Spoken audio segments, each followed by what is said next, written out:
Rudo, you're muted. Oh my We're God. off to a super good start. Oh my God. That's going We're to off be to a super exactly good like start. my trade. Welcome into the DNVR Avalanche podcast presented by DraftKings Sportsbook, the number one rated sportsbook app out there.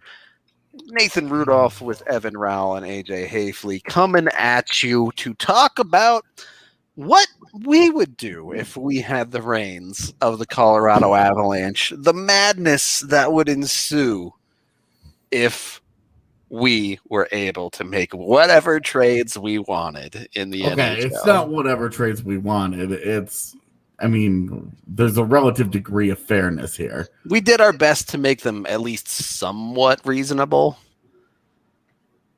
That's how I'll put it. Mine is completely insane, so I don't know how I could make it reasonable, but I did my best. Should we talk about the actual trades that have happened over the last couple of days first, though? Yeah, let's start there. Do we want to start with your Isles then? Yeah, that's the big one. Does anybody do any of us give a shit about the Chicago, Florida deal? Brett Connolly, Not and really. Borgstrom? Not really. Okay, cool. So the Isles get Kyle Palmieri and Travis Zajac from the Devils for a first, a conditional fourth, and AJ Greer and one other guy. Yeah, Jobst. I don't know how to say his name. I don't know who he is. An AHL dude. So not gonna work here anymore. Ain't got this jobs no more. Look, we talked about Palmieri a little bit on one of our trade deadline frenzy videos, which you haven't watched. Highly recommend you go check out the whole series over on YouTube if that's not where you're watching. But Palmieri was one of the high end, I guess is fair to say, targets on the market this year, and never really made a ton of sense for the Avs. Yeah, a really good player. One who's had a really good career. Who's having a bit of a down year, but honestly, the Isles were one of the two teams that I had pegged as the right fit for him because they're not asking him to play a style where he would be miscast like majorly miscast, like he would have been in Colorado. Yeah. He will fit in really nicely with what the Isles do. Zajac, I don't totally understand the obsession there. Lou has been after him. Yeah. Vanarello tried to do it last year, and it was a no-go. I don't totally get it. They aren't in dire need of another center. It's fine. Whatever. I don't have the Zajac thing. Almost just put me to sleep thinking about it. So I don't know how much. I don't know how much it's going to help them, but the Palmieri addition is a really good one. In wake of Anders Lee being hurt, they were going to do something. So cool for them. I think this really helps the Islanders, and I mean, the Islanders are already sitting at the top of their division, and they just made the big move, and they didn't give up anything off the NHL roster. They only give up a first round pick in this year's draft. The fourth round pick, the condition on it is if they make the Stanley Cup, it becomes a third round pick. So it's really not that bad of a condition. And giving up Greer and then the guy that I don't obviously know anything about, I'm not going to have too many feelings about that. So, yeah. Maybe AJ Greer gets another shot elsewhere, but it's not a great sign that the Isles moved on that quickly. I thought he was going to have a real shot in Long Island, playing a style that would have really fit him nicely. Now going to New Jersey, I have no idea what's in store. At this point, he's probably just an AHL body. Yeah, he Did very he play a game this year?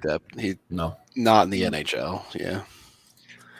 Yeah, I'm not a huge Palmieri fan, but that makes a lot of sense for New York just because they did lose on Anders Lee for a long time, so you basically can replace him with not exactly the same player, but a good player. And yeah, they gave up the first rounder, but I mean, Greer's an AHL body. Never heard of this other guy, and fourth round pick, whatever. Who cares? So yeah, and they look as good as any team in the East right now. So they're loading up right now. So yeah, it's a fine deal for them. Do we want to talk about these trades that are a little bit older? Which ones? Brendan Lemieux going to LA, which is No. essentially the reason we didn't do a New York Rangers video. Yeah, Lemieux was somebody that was on Colorado's list and was a guy that we were going to preview, and then they traded for him 2 days before we recorded. Yeah, and I was like, well, guess we're not doing this video. Yeah, so we moved on from that. And then Eric Stahl of Montreal was the other one, which we've talked a little bit about before. Nope. He's already gone through quarantine. He's already scoring overtime goals for them. Yep. That simple. There's been a couple other smaller trades. Chicago have made a couple of moves, but getting Vinny Hinostroza back was a big deal. If you say so. We didn't really talk about it, but I do think the Borgstrom thing's interesting because watching that guy at DU, I'm surprised he didn't really become much of anything. So I'm not. I always thought he was an overrated prospect. He played way too much on the perimeter. He never really learned how to play inside where you have to succeed in the NHL. He had great hands and he had great size. He just didn't use it very effectively. I thought he was super skilled, but we'll see.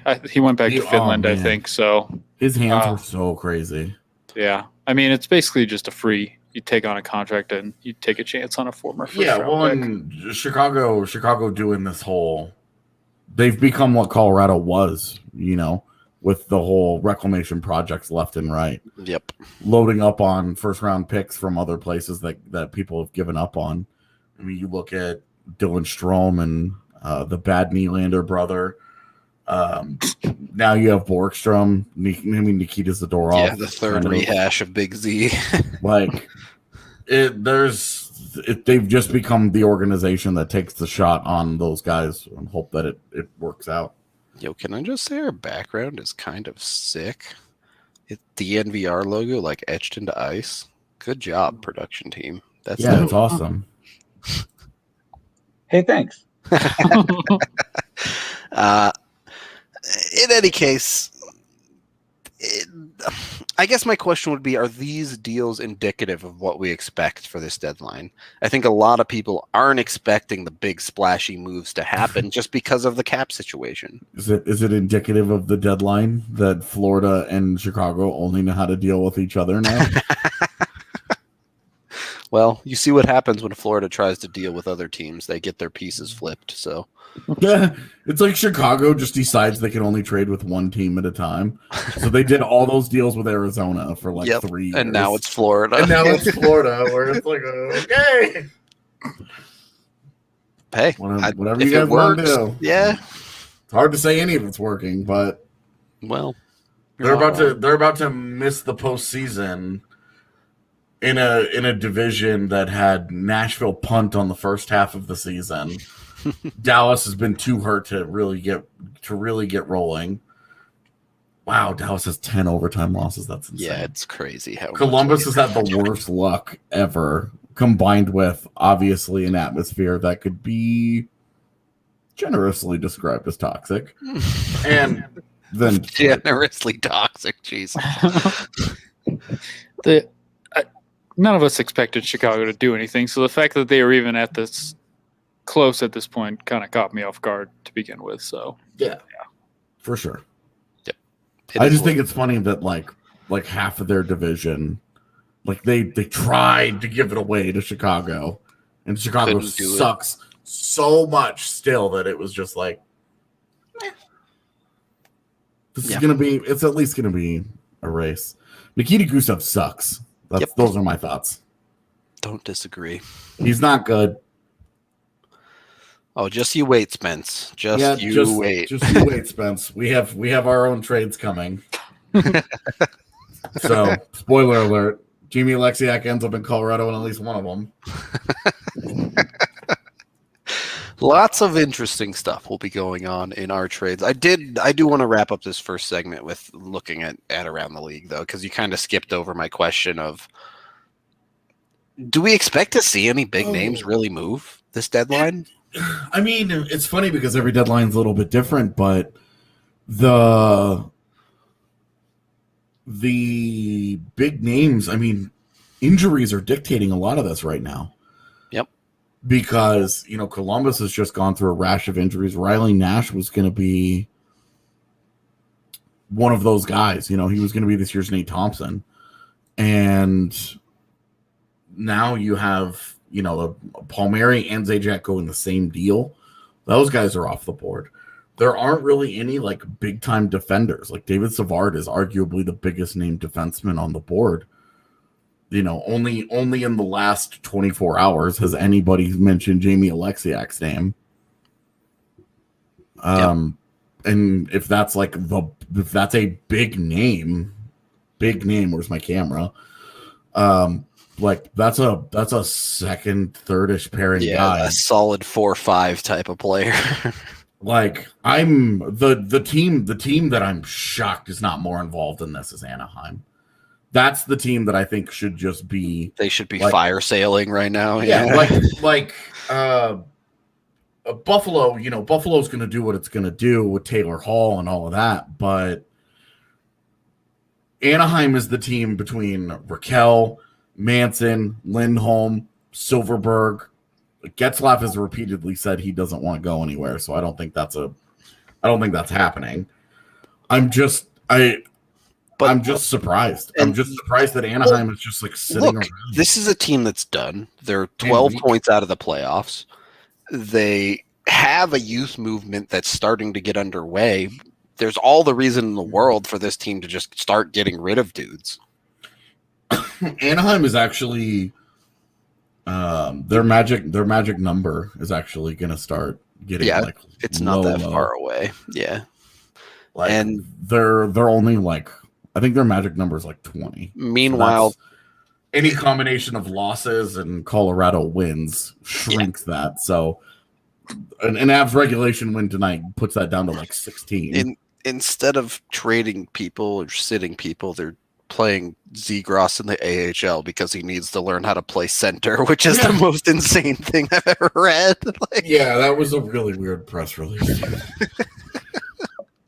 So I'm just mostly surprised that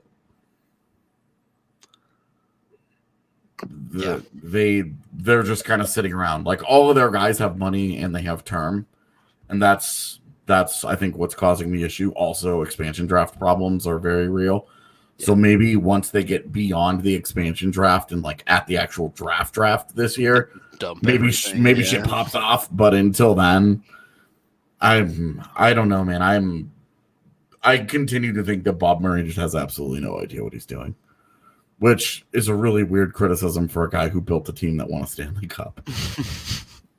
Better to be lucky than good, maybe. Well, it's really hard to sit here and be like, this guy's clueless and he has a Stanley Cup ring that says otherwise. But he just continues to not handle this particular situation very well. It doesn't look like he's comfortable with the whole idea of how to rebuild in a cap era. Yeah.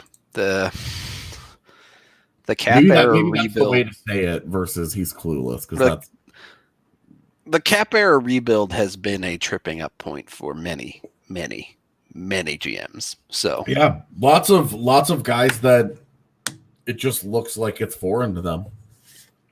Yep. We can finish up the first period with just a little bit of news here. Obviously, Avs had a positive COVID test of some kind within the organization today and canceled morning skate. As of right now, the recording of this podcast, the game is still on tonight. Yep, we are still planning to do a post-game pod. Yep. Nothing really changes other than the Avs got the morning off, and now they get to, this is Jared Bednar's dream because he doesn't have to talk to the media and he gets to hide his lineup all day. Yep. He doesn't have to tell us that Bowen Byron's going to play. Right, because McDonald got suspended for 2 games as well, which we kind of already talked about that. But, yeah, the Avs lineup could have some interesting last-minute changes on it tonight. We'll leave it at that.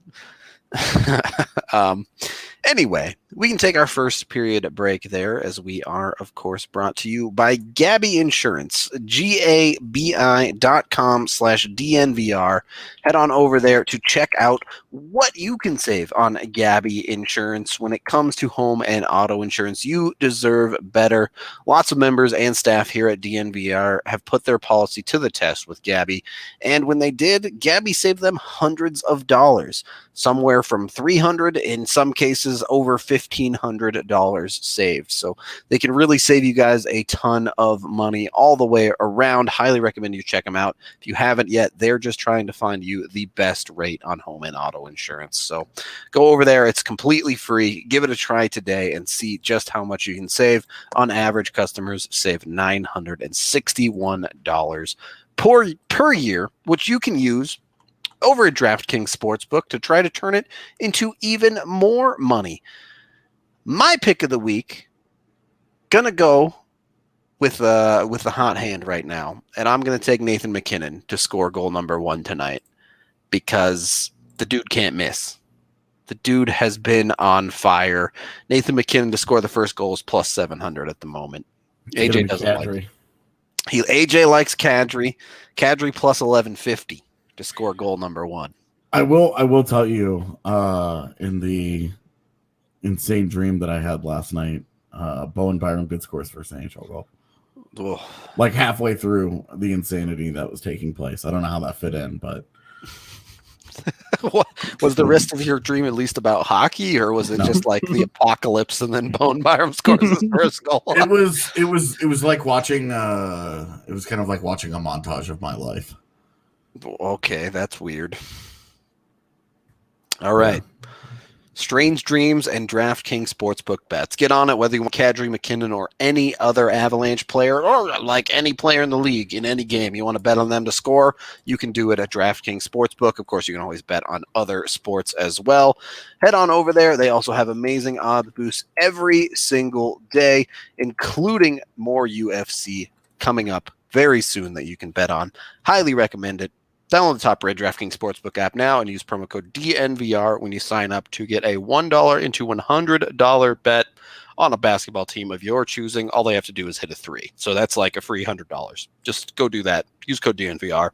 Let them know we sent you for a limited time only at DraftKings Sportsbook. Must be 21 or older, Colorado only. New customers only. Restrictions apply. See DraftKings.com/sportsbook for details. Gambling problem, call 1-800-522-4700.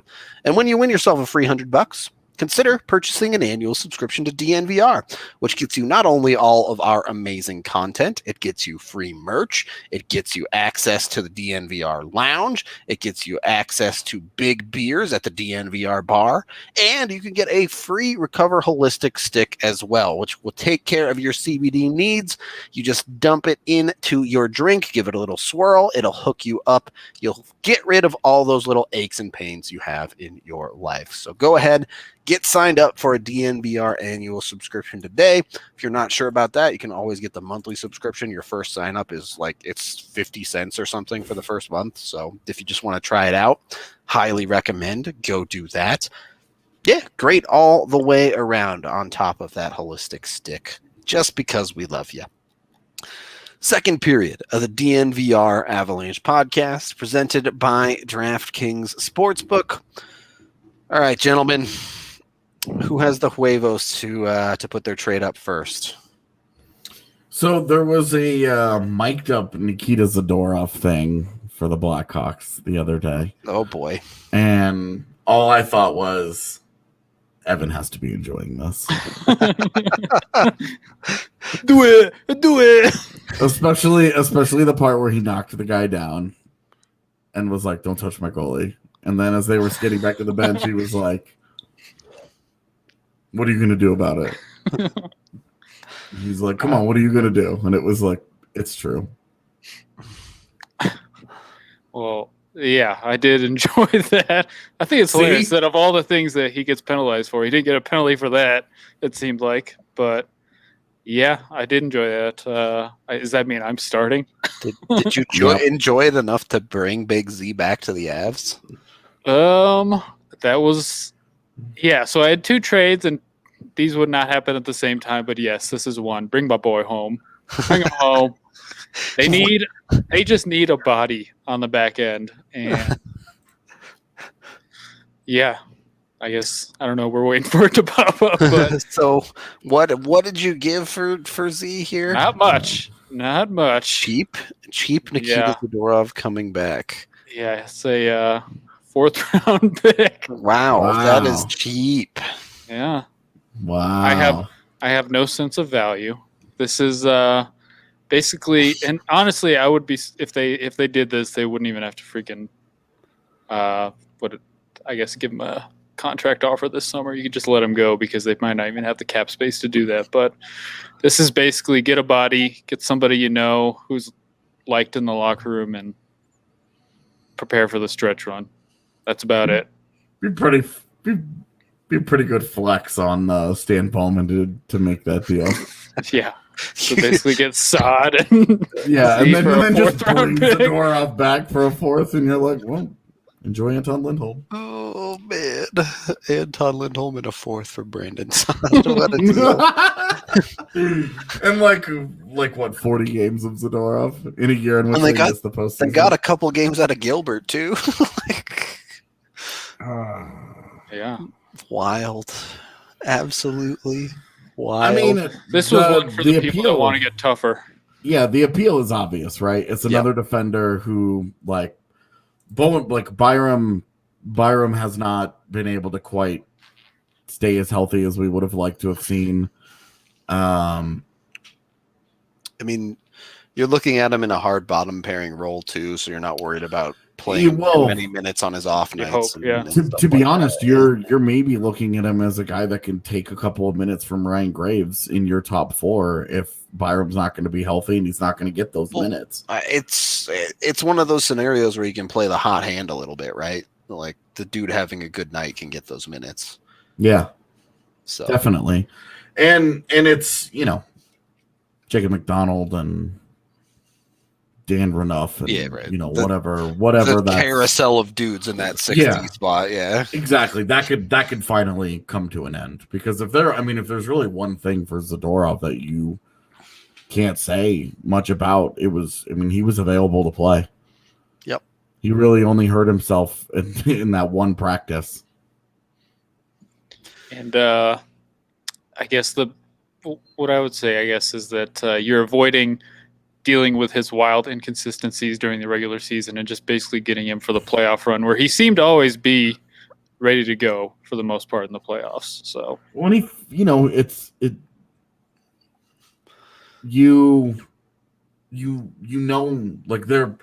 one of the things about the deadline that we don't talk a lot about. We talk a lot about like, oh, this guy fits in this way or that way, but especially this year, the guy is going to come into the team and he's going to have like 15 games to figure out, and 15 games every other day. Yeah, it's going to be 3 weeks. It's go. Yeah, 3 weeks. The guy is going to have to figure out his role, the systems, get up to speed, get comfortable in the locker room, understand what he's being asked to do, et cetera, et cetera, et cetera, et cetera. Some familiarity there. Yeah. Yeah. The obvious benefit here with Z is that none of that shit has to happen. The adjustment from the coaching staff getting comfortable with the player too. None of that has to happen because everybody already knows what's up. The only thing that I think is iffy about this deal is that it feels like Chicago would probably want more than a 4th. Yeah, I would imagine so.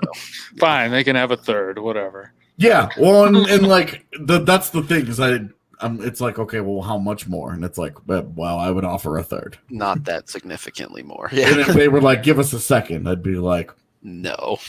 Yeah, we're moving on here. Yeah. This was I was just trying to stay on brand more than anything, and then bring the boy home. Yeah, that is definitely on brand. Is your other trade as on brand? My other trade, now that I think about it, is basically just bringing back a bunch of old dudes too.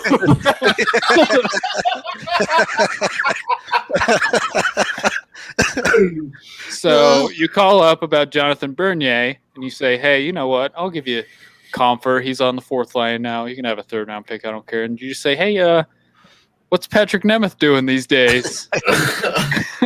we need a body on the back end. Just toss him in there too. So, yeah, Bernier and Nemeth for Comfer and a 3rd round pick. That's Nemeth is another guy that the staff knows who's very safe. Yeah. Who can take away penalty killing minutes from guys like Makar and Girard. Yep. And he's not like super old. He's not like a fast guy. He never was, but the staff always trusted him. And now you have a guy who can play 10 to 15 minutes, which is literally all they need. I mean, you know exactly what you're getting in that guy. He fits great in the Av system because he'll block 1 million shots, and it's super easy to drop him in on a bottom pair. Well, and then Bernier. Yeah, Bernier too. A more than respectable backup goalie that you can set and forget, certainly in the regular season. Yeah, true point. Where's Nemestikov? What? He wasn't good enough to bring back? I forgot he was playing there. But yeah, Bernier is like one guy who I would feel pretty comfortable with him if Grubauer, for whatever reason, did go down. And he can certainly take some pressure off him down the stretch. So he has to get healthy too. Yeah. He hasn't been healthy, but I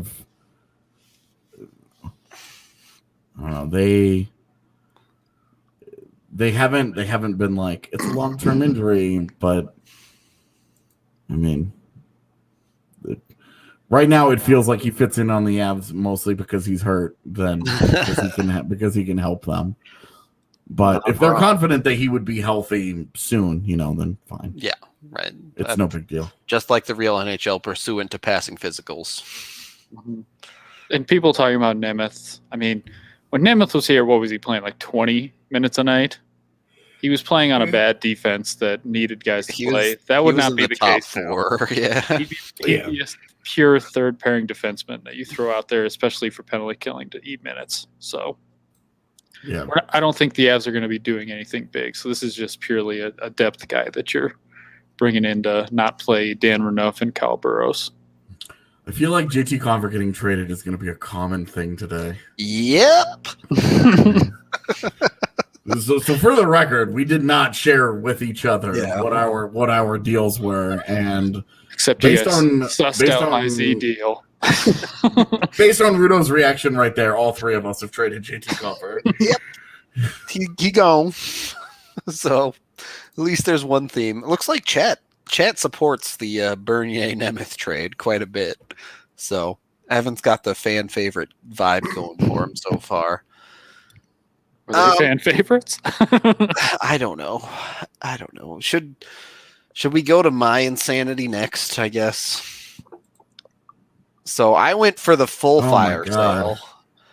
I went to Buffalo. I went and got my boy Sam Reinhart. I also threw in Brandon Montour, who's an expiring UFA on the back end. Fuck for? To fill out the defense, my man. Yeah, but Brandon Montour is terrible. He's not that bad. He is. Okay, so let's keep going down this. Regardless. Are there more pieces to this? There are 8 pieces in total, so this is it. But I gave up JT Confer, a 2020 first, a conditional 2020 second that becomes a first if the Avs make the Cup Finals, a 2021 third, Sampo Ranta, Connor Timmins, and there's a conversation about putting Tyson Jost into this trade as well, but I didn't. It's really weird that you and I both were like, let's trade Ranta and Timmins. they're the all right, so people don't want to hear this, but right now is absolutely the trade high moment on Sampo Ranta. Oh yeah, 100%. 100%. That dude is gonna start his AHL career on the 3rd or 4th line. He's going to score 2 goals in the next 2 months, and we're going to forget all about him. Yep. And people are going to be like, oh, well, he was just adjusting to pro hockey, et cetera, et cetera, et cetera, et cetera. And then the same shit's going to happen next year with the Eagles, and then he's just going to slowly fade away, and all of the bullshit excuses that are being used about Cout and Bowers are going to get run out again, and it's just going to be rinse and repeat. So trading Ranta before the Avs have a chance to screw him up in the AHL is it's perfect. Agreed. Capitalize on that before they mess it all up. Don't disagree there. If you're going to get Brandon Montour, you're going to get a defenseman. This is where you can get a little bit of value of moving Timmins out as well. So the problem with Brandon Montour is that he's bad. I don't think he's that bad. I know he's not good. I'm not asking him to be anything more than a 6D here. I'll take Nemeth. Where's that Nemeth deal? See, Nemeth is boring, though. Like, I wanted to have fun. I wanted to have a defenseman that theoretically could add to the offense. They've got a lot of that. Why not have more? Go all in. Okay, so the big thing here that we're not talking about is that you just traded for Sam Reinhart, and all you really gave up is maybe 2 first-round picks, JT Compher, what was it, a third? Maybe a third Tyson and Jones. some solid prospects. Connor Timmins. So you have in Timmins you have maybe a top 4 defenseman if he absolutely maxes out. Maybe an NHL player in Sampo Ranta. JT Compher is what he is. And then maybe 2 first-round picks. For Sam Reinhart, yeah. Like, I'm sorry, but you just stole the man. You really think Buffalo's going to get more than that if they're shopping Reinhart? I don't think they are, for the record. The potential 2 first-round picks is a good. Yeah. I think that's where the value is for sure. That's where the sweet spot is, and maybe they get lucky with Sampo Ranta.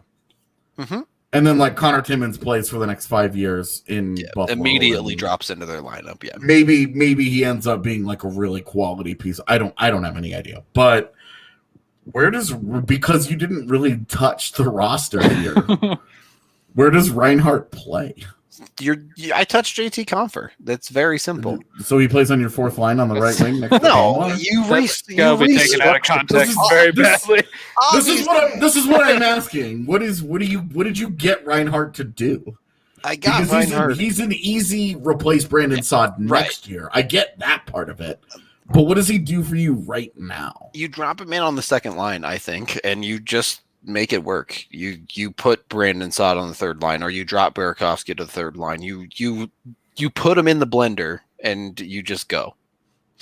Because with Sam Reinhart in the Avs top 6, regardless of how you set it up, this team's forward core is unstoppable. I don't care who you are. You're not stopping that. It's so easy to play the hot hand with a lineup like that. And credit to Jared Bednar, he's shown a penchant to doing that this year. He's been willing to move Donskoy up in the lineup when he's been hot. So he briefly moved Nichushkin up too. Yeah, exactly. When Nichushkin was like, I'm going to win us overtime games by putting my head down and going hard to the net. Like, that was like their overtime strategy. Put Kadri out there to win the face-off, give the puck to Nichushkin, go up the far wall. Let him outskate everybody and cut to the net, and maybe he wins the game for us, or maybe not. Yep. So, I like the Reinhart thing because then he replaces Saad, and then your Kadri replacement is still in the organization in Newhook. Yeah, and that's where, like... So you get a little bit younger. You get a younger Landeskog in Reinhart. Yep. So... and then you just keep Landeskog, and then you have them both on your left side for the foreseeable future. I think it's you. I just don't think it's to be honest, I just don't think it's enough from Colorado because they're not giving up anything that they're not comfortable giving up. So what's the ad, like a Donskoy or something like that? No, I would say that they would want one of Kaut or Newhook instead of like the. How about cavalcade of like the 3rd round pick, Ranta and Timmins? Timmins is a really good piece for them. What if because he can drop in and play. Timmins stays in. What if instead of Ranta you do Bowers? I would let them. To be honest, I would let them pick between. Yeah, like here are all of our non-Newhook prospects. Yeah, right. I would say Newhook's off limits, but other than that, sure. And then I would probably even say, pick 2 of them. So I see Chad asking about affording Sam. Part of this, like conceptually in my head, part of the deal is you get rid of Compher's value and then you really push hard for Seattle to take Donskoy. And push hard. I mean, maybe that's where you trade something to Seattle and you say, okay, throw bam. him a pick or whatever to take Donskoy, and then you can keep Sam Reinhart as well. And then you've cleaned out the $7+ million on your 3rd line. Yep. exactly. Rudo thought more about this than I had previously anticipated because he came up with this like 45 minutes ago. Dude, I started formulating this idea a couple days ago because I knew this was coming. So Yeah. All I know is that when AJ said you haven't touched the roster, and you said I touched JT Comfer, I know that's going to get Jesus. clipped out of context. But I mean, yeah, I guess if you're going for it this year, that's going to stack up the offense kind of ridiculous. Like, what do you push Nichushkin down to the fourth line or Jost down the fourth line, and just their top nine is just even more stacked. Yeah, It's just ridiculous. insane. And then, I threw in Brandon Montour because I was like, look, let's just solve the defensive sixth spot as well in this same deal. I liked Montour a lot when he was younger. I haven't followed him at all, like since he got traded to Buffalo. And You really, like, He's bad. you get the Buffalo stench off him, and he's not that bad. He's bad. He's not that bad. he always He's struck bad. me as another guy who super offensive, and I'm not sure that's No, that's what I want. necessarily. Full YOLO defense. That's what I'm in here for. Yeah, I'm not sure if if the coaching staff wants another YOLO guy. You're Personally. sitting Jacob McDonald for him, so what's the difference?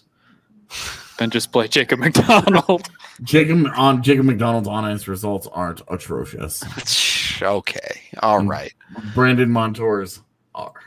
We can take our second period break. On that note, brought to you by Strava Craft Coffee, the CBD-infused coffee that has really changed lives. If these trades are making you hyperventilate, it can calm you down a little bit. Been known to help with many different aches and pains as well. You can get 25% off when you use code DNVR25 on your first purchase of Strava Craft Coffee. Jump in on it. This is the best deal they've had for your first-time purchasers. Might as well give it a try at the prices like that. If you're not sure, you can always try it down at the DNVR Bar Cold Brew as well. Also brought to you by Chevalier Mortgage. Both Mike and Virginia have been in the business for a long time. Mike, a certified financial planner, can plan out everything, takes a look at your entire financial picture when finding a home loan for you. Head on over to dnvrmortgage.com to check them out. You can get a free consultation as well as get signed up to win some free DNVR merch as well. These dudes are awesome. They're local, big-time sports fans. Highly recommend you give them a call today. You can reach Virginia at 303-257-6578. Michael Chevalier, NMLS 1931006. Virginia Chevalier, NMLS 1910631. And, of course, also brought to you by the amazing Green Mountain Dental Group. You can go on over there just 15 minutes from downtown in Lakewood. Schedule yourself a cleaning, x-ray, and exam to get yourself a free Sonicare toothbrush. Taking care of your teeth is very important. Something you should always be doing. Dozens of people, both in the company and as members of DNVR, have switched over and said they've had a great experience with Green Mountain Dental. So be sure to check them out today. We almost had a doggo cam there from Evan to kick off the third. I didn't even know my dog was back here. He's Yeah, blended in with the couch. Same color of the couch. No, maybe he's been back here every podcast and I just haven't known. Sneaky. Dude, Yeah. $5 for not being able to speak, I will take it. Easy. Very easy. Anyway, third period of the DNVR Avalanche podcast. AJ. What's your AJ other always deal? goes last. Yeah. We make AJ go last. You don't have a second trade? No, I solved it all in one big one. So I was gonna do a second trade for a goaltender, but So you didn't trade for a goaltender, and your response to a depth defenseman was to get a bad one. I don't think I'm all for Sam Reinhart, but your deadline sucks. I don't think my depth defenseman is as bad as you say. Even with the bad underlying metrics, I'm chalking that up to Buffalo stench. You're gonna really like the article that I published tomorrow, in which Brandon Montour is specifically listed as do not touch as a trade deadline landmine. I thought about trading for a goaltender. With more time, I probably would have worked out a deal for one. But at the end of the day, I think my theory still stands that as long as you can get through the regular season with a healthy Grubauer, he's the guy in the playoffs regardless. So Okay. Okay, he gives me the pause. Okay, chat. I'm good with it. You know Look, that's not a good vibe. All right. Look, Reinhardt is. I mean, that's such a good addition that it's just like okay. It's worth eating Brandon Montour in your opinion. So you're again. I don't know where he necessarily fits immediately, but wouldn't the temptation like let's just here we go. This is the conversation I was avoiding. Let's just say Alex Newhook pops off for the Eagles. Yeah. Isn't there a temptation to have a third line of Reinhardt, Newhook, and Donskoy going into the postseason? And this is why And isn't that like excuse me, I'm gonna go remove my pants and I'll be back in 5 minutes? Absolutely. This is why I seriously considered adding Tyson Jost to this trade. Or if there was a goalie deal, boy, would I not mind putting Tyson Jost in that deal. Yeah, I don't know, man. The Reinhardt thing is you don't have to sell me on any of that. Reinhardt it's super easy, right? And then he can even be the 3C if you don't want to mess with Newhook. You could drop him in because he's played center in his career. He's been a way better wing than center in the NHL. I wouldn't, but it's fun. But like he could, right? Where then you have Nichushkin, Reinhardt, and Donskoy, and you're still feeling like you have a pretty good group there. Yep. So I don't know. There's like that's the appeal. And then he'd be easy to protect in expansion. You wouldn't have any problems there. Yeah, whatever, that's easy. Like, that part's a piece of cake. So that you sold me on that, but you haven't touched goaltending, and Brandon Montour blows. So AJ hates Brandon Montour. Confirmed. I was a big Brandon Montour fan when Buffalo traded for him.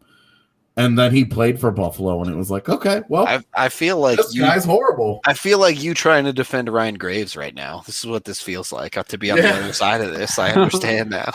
I will say though that there is something obviously wrong in Buffalo because a guy like you remember when Marco Scandella went there, and his game just fell the hell apart. Yeah, Marco Scandella has been totally rock solid, boring, but effective his entire career. Goes to Buffalo, falls apart, gets traded to St. Louis, and immediately is fine again. Yep. So there is something to the whole Buffalo stank. Don't breathe the Buffalo air. Yeah. Something is wrong there. All right. But I don't know that it's enough wrong to make up for just how bad Brandon Montour has been. It's been bad. Also, you did a mega trade with Buffalo and didn't get Rasmus Dahlin or Taylor Hall, and I'm very proud of you. Buffalo's dumb, but they're not dumb enough to trade Dahlin, right? Like Hall's a different conversation, but no one's getting Dahlin. Yeah, I do like that you went the expensive third liner route in Reinhardt and not the much cheaper third liner route in Hall. Well, Taylor Hall is not it. The truth of Taylor Hall is it's over. Friendship ended. Okay. Yeah, Colorado was last year's thing. We're over it this year. So 2020. Yep. All right, AJ. Time to put your trades to the test here. Okay, I guess we're starting with Calgary. So I traded Connor Timmins, Pavel Francouz, and a first for David Riddick and Andrew Mangiapane. It's certainly expensive. It's a first round pick in Connor Timmins, who's a top-ish D prospect. It was very well liked around the league. The Francouz is more about money. Swapping goalie situation. Yeah, and that's going to be there. He's signed next year. It opens up the door for Colorado to keep Riddick beyond this year. Yep, and I get Andrew Mangiapane, who is significantly better than Sam Bennett, who sucks. So Mangiapane he's 24 years old. He's signed for like right around $2.5 million for this year and next. And what he does for me in the immediate is he replaces Nichushkin on your third line. Is that how you'd go about it? Because that's my big question with Mangiapane is how does he fit in the Avs bottom six? He pushes Nichushkin to the fourth line, where Nichushkin, when his defense can continue to be amazing, right? And you stop caring about when his offense comes and goes. Because Mangiapane is also excellent defensively, but produces a little more consistent offensively. And obviously, like this year, he's having a great year. And he, at 24 years old, he's a guy that they can keep. This is not a rental. He's signed through next year, and then after that, I believe he's still an RFA, and so they can continue. They can continue to keep him around. It does a couple of things, right? Like, first of all, your third line becomes extremely offensive deployment stylistically because you're running at that point Donskoy, Mangiapane, and Jost. It's still Jost, sure, but nonetheless, I tried to find a way to get Granlund, and it just didn't work. Oh God, okay. Either way, there's a lot more production on that third line just by dropping Mangiapane in it, and then number two, I'm assuming if you go get him, he easy makes your protection list. So so at that point you're exposing Donskoy and Comfer or whoever, whatever. Does not matter. Easily. So it solidifies you a little bit through this off season as well. Yeah.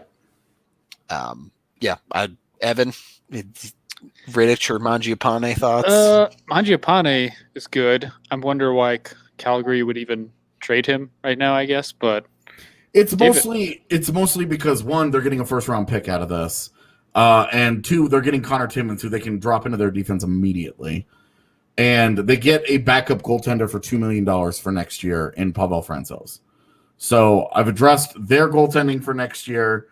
To be honest with you, Francouz is probably better than Rittich, but you know, you got to be healthy, bro. Yeah, Rittich is the dude is like actually insane, I think. So I don't know. He scares me a lot. But Mangiapane part I like. So Rick he's a pending UFA, and they can bring him back if they want. Like he's okay. He's just one of a million backups, right? Like the guy he's had good stretches in the NHL, but more or less he's proven himself. He's a backup. He's a backup. Yeah. It seems like a lot to give up for a super depth forward that you already have a lot of, but so the other upside of Mangiapane is that he can play up, as he's proven this year. He can play up in Saad's spot next year. If they lose Saad in free agency, he can take that job, and then you just move Nichushkin back to your third line, and you already know that you're back. You're effective there. So he has that, and he has that versatility. He can play both left and right. And I swear to God, if you look at his underlying numbers, he's awesome. So it's very, for me, he just does so many things for the forward core, and he could fit in so many different. He is the player we were hoping JT Compher would become, but he's $1 million cheaper. Yeah, very accurate description. He's $1 million. He's $1 million cheaper, and he's actually good. So that's the appeal for me with Mangiapane. And then I get a forward that I like that makes my forward core a little bit better, and I get a backup goaltender, a guy that I'm a little more comfortable playing than Jonas Johansson. I would say a lot more comfortable than Jonas Johansson, to be fair. All right, round out the defense for us now, AJ. And then I traded for Jamie Alexiak, and I didn't really know what to do here. So I gave him JT Compher, and I ate $1 million to do it because it feels like Dallas is not going to pay more money for JT Compher than they are for Rupe Hintz. And then I gave him a third-round pick because I wasn't going to give him a first-round pick, and they don't have any second-rounders left. And then I gave him Drew Hellison because they need to have some reason to do this deal. Yeah. Dallas is in such a weird spot right now. It's really hard.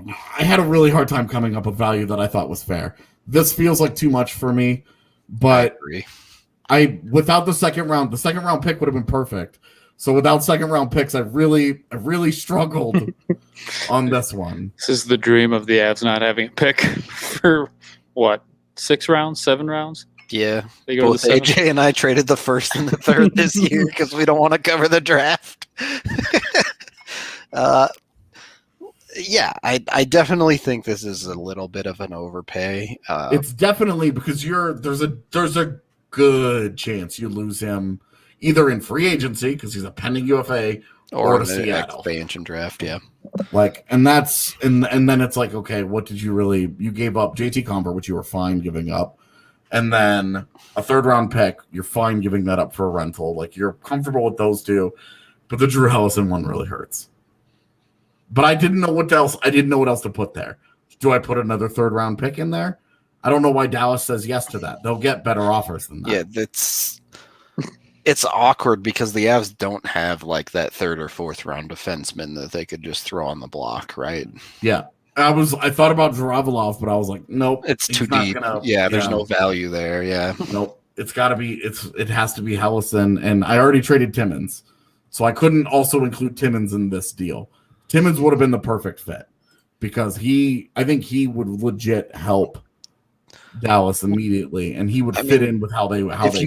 If you give him Timmins, do you drop the pick to like a fourth next year or something? No, I honestly keep the third? No. I would do the third, and then I think Timmins would make that deal better. But I'd already moved him to Calgary. I think the Calgary deal is too important. I think Timmins is way in overpay here. I don't think there's any reason to put Timmins in that deal. What about just Timmins and Compher then? If you make that pick like a fifth or something, then I think sure. It makes more sense. I'm saying just remove the pick entirely. Yeah, just right, whatever. I think giving up a top 100 pick in Timmins is too much for sure. But if you remove the pick and change Helleson to Timmins, yeah, I'm fine with that. All right. Well, because they can call Calgary and try and get Timmins. What? We'll give you this third round pick for Connor Timmins. Right. Yeah, I would agree though that the Calgary deal is more important here, but obviously no one cares about losing JT Compher all that much, especially in this world where we're getting Marscapone or Mangiapone, and I'm not going to enjoy spelling any of those names. Meatball Mamma Mia. But yeah, JT Compher feels like the type of guy that everyone's just going to want to deal this offseason. So yeah. I don't know. That did feel like a lot to give up for a fifth.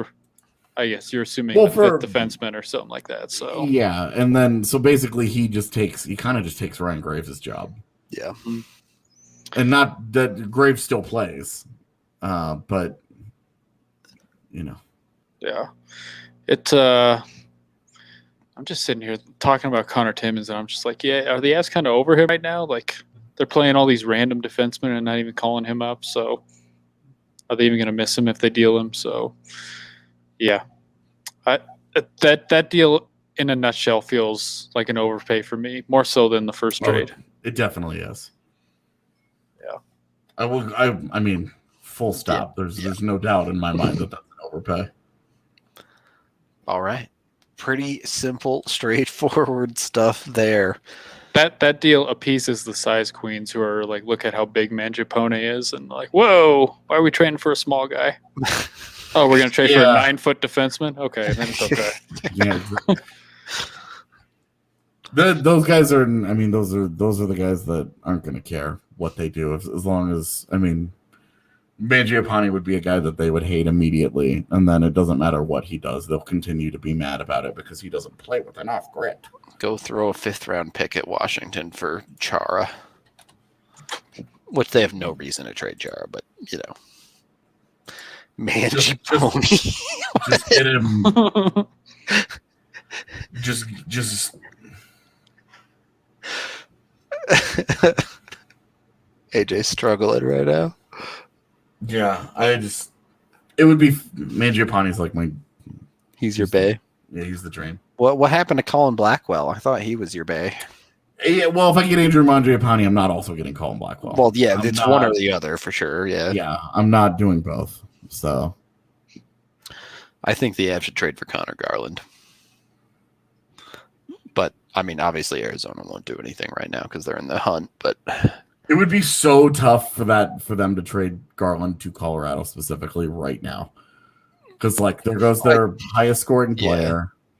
I can't, given what happened in the last Arizona series, I can't imagine Colorado's locker room would be like super hyped on getting Connor Garland either.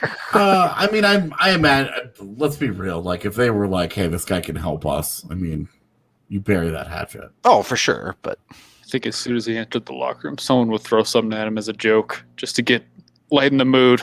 Yeah. Toss him his own helmet, in the Avs version of his helmet. McKinnon just underhand tossing that at him. What's up, bud? And then they do the All right, chat. Rocky handshake.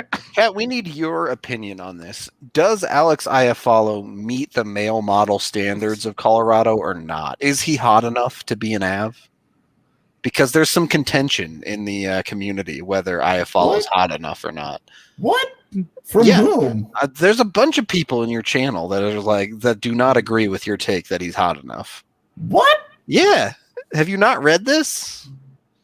No, I have not read that Alex Iafallo does not pass the... There's a lot of people that say he doesn't pass. We'll call it the eye test. The eye test. There you go. See, look, all right, there you go. At least Montour is hot enough to be an Av. I got something going for me. Oh, yeah, Montour. I mean, Montour fits in that way, definitely. All right, chat seems to think he's hot as hell, so... Trash can hot. What the fuck does that even mean? Yeah, I don't know what that means. Is Grover hot? Or I guess it wouldn't be Grover.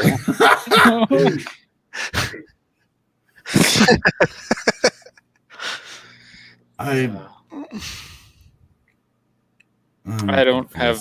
don't even know what this guy looks like. I don't. Well, dude, we'll go look him up. Hang on. Now we have the awkward silence while he searches for pictures of Alex. Yeah, I'm just glad. It seems like we're all on the same page. Don't trade for David Savard. Here's the super filtered, Yeah. So do we want to talk about David Savard? Yeah, we can talk about Savard while we look at Iafallo's face.